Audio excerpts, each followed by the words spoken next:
Hello, this is the second video in a three-part series on field management in Cobblestone Contract Insight. In this video, we're going to focus on field assignment. Now, first thing first, you don't have to always assign fields in Cobblestone.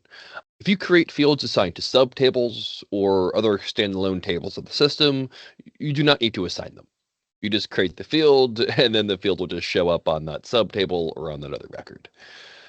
So for example, if I assign a field to departments and business units or locations or record types, statuses, it will just add that field. No big deal. If I'm working on the contract workflow table and I add a field, it will just appear there. The only cases where you really need to assign those fields, well, I'll show you in a moment. I'm going to go to the manage setup, the field manager, and then manage assign fields by type.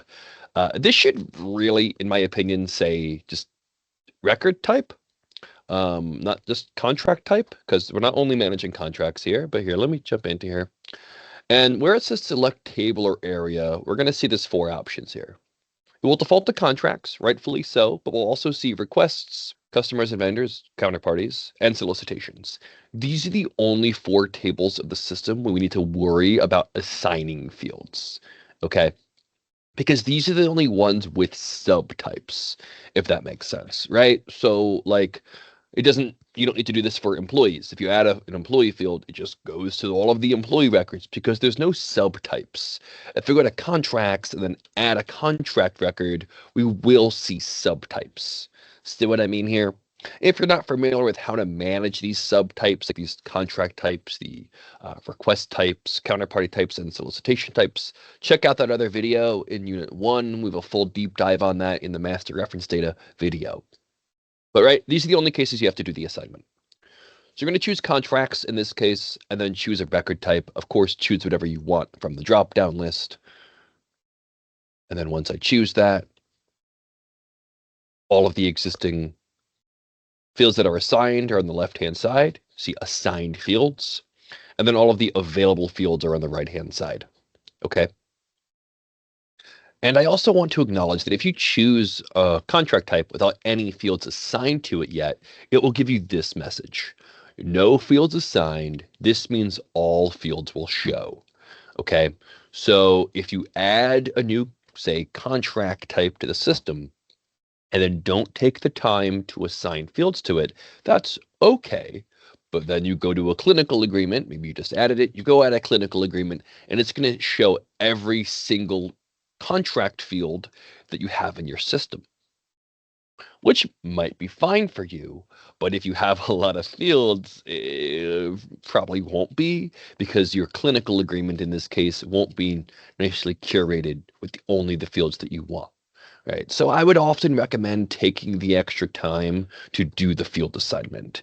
Even if you don't need it right now, you'll need it in the long term, probably, as you add more fields and, polish each individual contract type. Right. And what happens here is I could here, let's go back to my consulting agreement quickly. On the left, you have all of the assigned fields. And those are the fields that are going to display when you are adding a consulting agreement in this case. Okay, those are the exact fields, right? If I want to add a new field, I just go to the right-hand side to available fields, and I'm going to add the account number. Sure. Click that add button. It will push the field over to the left-hand side, and then it's assigned. There it is.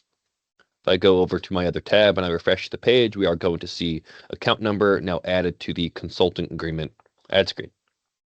There you have it. And you can add to your heart's content to really tailor this specific type of contract and distinguish it from the others. So at the end of the day, you'll have no more or no less than the exact data that you need for each type of contract. You can rearrange the order of the fields. I can just drag this one up here, move up my account number, then go refresh my page, and we'll see the account number is moved up the page.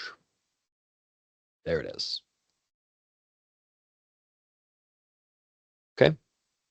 And of course, you can remove fields just by clicking the remove button. And as it pertains to reordering fields, you can only reorganize them within their field groups. So I could remove fields in details around the details field group, but I can only move financial budgetary fields around financial budgetary and key dates fields around key dates, so on and so forth. Next, we have an is required setting. In the previous video in this series, I acknowledged that when you set up the requirement, when you're creating a field, that is simply the default setting for the requirement. But you can turn it on or off as you see fit for each individual type of contract. So, for example, maybe the description field is not ordinarily required. It's optional. But for a consulting agreement, I want it to be required. So I can do that. Okay. Then we have mark as unique. There is a master mark as unique setting for each field that lives on the field management page. We'll cover that in the next video. But you are able to toggle the mark as unique setting for each field from this page. And really what this field does is it helps you mitigate duplicates in the system. So I have it set to true for contract title. What that means is I cannot add two contracts with the same title to my system. If I call this, consulting agreement 1, I cannot add another contract called consulting agreement 1. It would give me a little error at the top of my page when I try to do that and says, hey, this name is taken, choose a different one. This is very commonly used for contract title, also for company names, if you're adding a new counterparty to the system. And it's also used for any unique ID conventions you decide to add. So if you want to add the account number, that is not necessarily a unique field, a uniquely identifying field out of the box. But if you set it to mark as unique to true, well, then you can only have, unique account numbers on your contracts. Okay, so that's what that setting does. And then two more things on this page. We do have a tip box here that suggests some out-of-the-box fields you should include on your contracts. You don't necessarily need to include all of these, but it is a good starting place. So from the earlier example where the clinical agreement didn't have any fields assigned to it, these are the places I should probably start. Okay. And then we have a copy fields button. This copy fields button is very, very helpful. So if I do want to populate my clinical agreement, I don't necessarily have to start from scratch. I don't need to go to that clinical agreement and then just add fields from the very beginning, although I could.